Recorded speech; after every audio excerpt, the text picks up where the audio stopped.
Hello students, welcome to my channel KS academy. যদি ভিডিওটি ভালো লেগে থাকে তাহলে চ্যানেলটিকে সাবস্ক্রাইব এবং লাইক করে আমার পাশে থেকো। চলো আজকে তোমাদের পড়াবো অ্যাসলিপ ইন দ্য ভ্যালে কবিতাটি। এটি লিখেছেন Arthur Rimbaud. Asleep in the valley কথাটির বাংলা অর্থ হলো উপত্যকার মধ্যে ঘুমানো। এখানে ঘুমানো বলতে সাধারণ কোনো ঘুমের কথা বোঝানো হচ্ছে না। এখানে ঘুমানো বলতে একটা সৈনিক যে যুদ্ধ করতে গিয়ে মারা গেছে এবং সে চির নিদ্রায় আচ্ছন্ন, এখানে সেই নিদ্রার কথাকে এখানে কবি বুঝিয়েছেন। আর কবি কবিতাটি লিখেছেন 1870-তে, আর তখন ফ্রাঙ্কো প্রুশিয়ান ওয়ার চলছিল। তাই এই ফ্রাঙ্কো প্রুশিয়ান ওয়ারের বিরুদ্ধে তিনি এই কবিতাটি লিখেছেন। তাই এই অ্যাসলিপ ইন দ্য ভ্যালে কবিতাটি হলো একটি অ্যান্টি ওয়ার পোয়েম। এই কবিতাটি সাধারণত কোনো যুদ্ধের গৌরব নয়, বরং প্রয়োজনহীনতার কথাকেই এখানে ব্যক্ত করেছে। কবি বলতে চেয়েছেন যুদ্ধ তরতাজা তরুণদের, যুদ্ধবাজদের হিংসা ও উন্মত্ততার যুপকাষ্ঠে বলিদানের একটি সংগঠিত হত্যালীলা ছাড়া আর কিছুই নয়। এই কবিতাটিতে যুদ্ধকে কেন কবি প্রয়োজনহীন মনে করেছেন? এর কারণ হলো যুদ্ধ সবসময় সুন্দর সৃষ্টিকে ধ্বংস করে দেয়। অনুরূপভাবে বলতে গেলে এখানে একটা নিষ্পাপ সৈন্যের প্রাণ চাঞ্চল্য যেটিকে যুদ্ধ কেড়ে নিয়েছে, তার পার্থিব কাঠামোটি প্রকৃতির কোলে শায়িত অবস্থায় রয়েছে। এইভাবে যুদ্ধ লক্ষ লক্ষ মায়ের কোলকে ফাঁকা করে দেয়, অসংখ্য স্ত্রীর স্মৃতির সিঁদুরকে মুছে দেয়। তাই কবি অ্যাসলিপ ইন দ্য ভ্যালের মাধ্যমে কবি শান্তির বার্তা বিশ্বে ছড়িয়ে দিতে চেয়েছেন।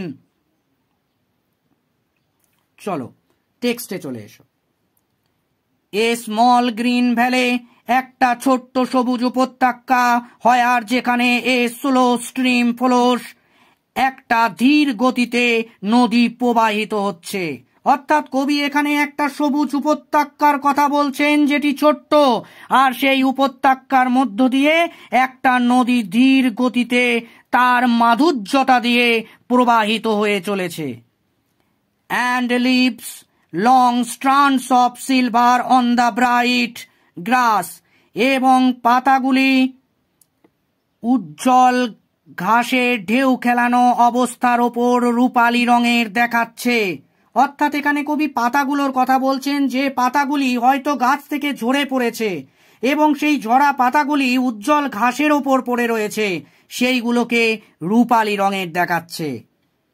From the mountain top stream the sun's raise,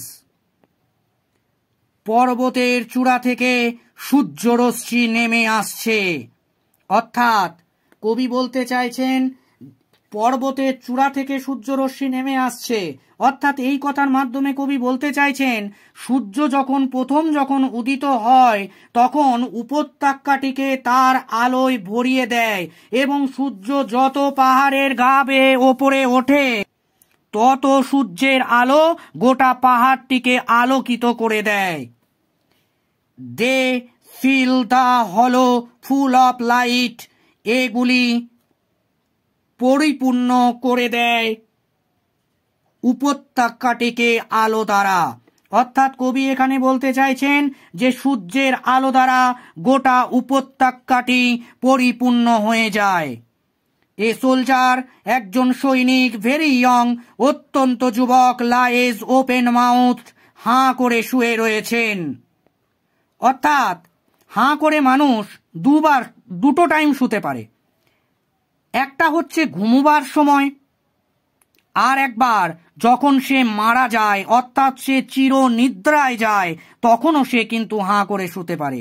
কিন্তু কবি এখনো প্রকাশ করেননি যে সেই সৈনিকটি জীবিত না মৃত, শুধু বলছেন অত্যন্ত যুবক। অর্থাৎ একটা তরতাজা প্রাণ, যে প্রাণটি ঘুমিয়ে রয়েছে উপত্যকার বুকে হাঁ করে। এ পিলো, একটা বালিশ, মেড অফ ফান, যেটি ফান দ্বারা নির্মিত হয়েছে, বিনিয়াতি সে তার মাথার নিচে। অর্থাৎ সে যেখানে মাথা দিয়ে রয়েছে তার মাথার নিচে রয়েছে ফার্নের তৈরি একটা বালিশ। অ্যাসলিপ, ঘুমিয়ে রয়েছে। Stretched in the heavy undergrowth. Stretched এলিয়ে রয়েছে ইন দ্য হেভি আন্ডারগ্রোথ, গাছের নিম্নস্থ ঝোপে, অর্থাৎ তার মাথা রয়েছে ফার্নের বালিশের ওপর বা ফার্নের ওপর এবং তার শরীরটি ঝোপের ওপর এলিয়ে রয়েছে। পেল বিবর্ণ ইন ইজ ওয়ার্ম, তার উষ্ণ গ্রিন সবুজ সানসোকড বেড, সূর্য স্নাত বিছানায়, অর্থাৎ কবি বলছেন তাকে বিবর্ণ দেখাচ্ছে। মানুষকে দুটো টাইমে বিবর্ণ দেখায়, একটা যখন সে কোনো জিনিস নিয়ে গভীর দুঃখ পায় বা গভীর শোক পায় তখন, এবং দ্বিতীয়টা হচ্ছে মানুষ যখন মারা যায় তখন সে বিবর্ণ হয়ে যায়। এখনো কবি পরিষ্কার করেননি যে সেই সৈনিকটি মারা গেছে না শুয়ে রয়েছে, শুধু বলছেন বিবর্ণ রয়েছে। তার বিছানাটা উষ্ণ কেন? কারণ দীর্ঘ সময় ধরে তিনি সেই উপত্যকায় শুয়ে রয়েছেন, তাই তার বিছানাটা উষ্ণ। সবুজ, উপত্যকায় ঘাস বের হয়েছে, তাই সেই উপত্যকা তার শোয়ার জায়গাটি হচ্ছে সবুজ। সানসোকড বেড, সূর্য স্নাত বিছানা, মানে সূর্য তার আলো দিচ্ছে সেই উপত্যকাটির ওপর লম্বভাবে, তাই সেই জায়গাটা সূর্যে তাপে একটু উত্তপ্ত হয়েছে, সেটাই কবি বলতে চাইছেন। বিছানা বলতে এখানে তার শোবার বিছানা নয়, ঘরের বিছানা নয়, এখানে বিছানা বলতে তিনি যে উপত্যকায় যেই জায়গাটিতে শুয়ে রয়েছেন সেটাকেই কবি এখানে বিছানা বলেছেন।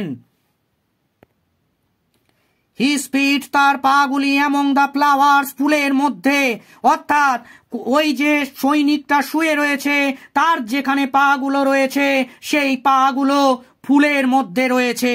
ফুল শব্দটির দ্বারা কবি একটা অন্য দিকে বা অন্যভাবে একটু মিন করলেন।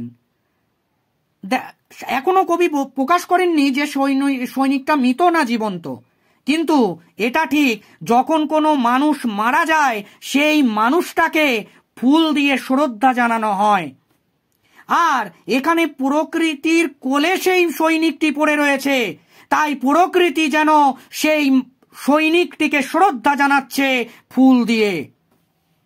হি স্লিপস, সে ঘুমিয়ে রয়েছে, এখনো কবি বলছেন ঘুমিয়ে রয়েছে।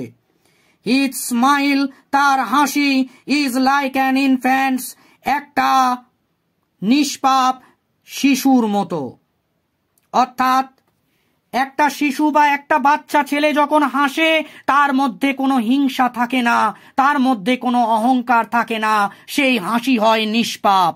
ঠিক একই রকম ভাবে কবি এই কবিতাতেও বলতে চাইছেন সেই সৈনিকের হাসিটা দেখে মনে হচ্ছে একটা বাচ্চা শিশুর মতো নিষ্পাপের হাসি। জেন্টেল, ভদ্র, উইদাউট গাইল, ছলনাহীন, অর্থাৎ কবি বলতে চাইছেন সেই যে সৈনিকটা হাসছে তার হাসির মধ্যে কোনো শঠতা নেই, তার হাসির মধ্যে কোনো ধূর্ততা নেই, শুধুমাত্র রয়েছে নিষ্পাপতা। অর্থাৎ একটা বাচ্চা ছেলে যেমন নিষ্পাপভাবে হাসে, সেই সৈনিকের হাসিটার মধ্যেও নিষ্পাপ ভাব বিরাজ করছে। আহ, নেচার কিপ হিম ওয়ার্ম, আহা প্রকৃতি তাকে উষ্ণ রাখো। অর্থাৎ কবি এখানে প্রকৃতির কাছে আহ্বান জানিয়েছেন যে এই সৈনিকটাকে উষ্ণ রাখো, কারণ যতক্ষণ সে উষ্ণ থাকবে ততক্ষণ সে ভালো থাকবে, ততক্ষণ সে জীবিত থাকবে। হি মে ক্যাচ কোল্ড, তার ঠান্ডা লাগতে পারে, অর্থাৎ কবি এখানে বলছেন প্রকৃতিকে তিনি আহ্বান জানাচ্ছেন যে এই সৈনিকটিকে একটু উষ্ণ রাখতে, কারণ প্রকৃতি যদি উষ্ণ না রাখে তাহলে সেই সৈনিকটির হয়তো ঠান্ডা লাগতে পারে।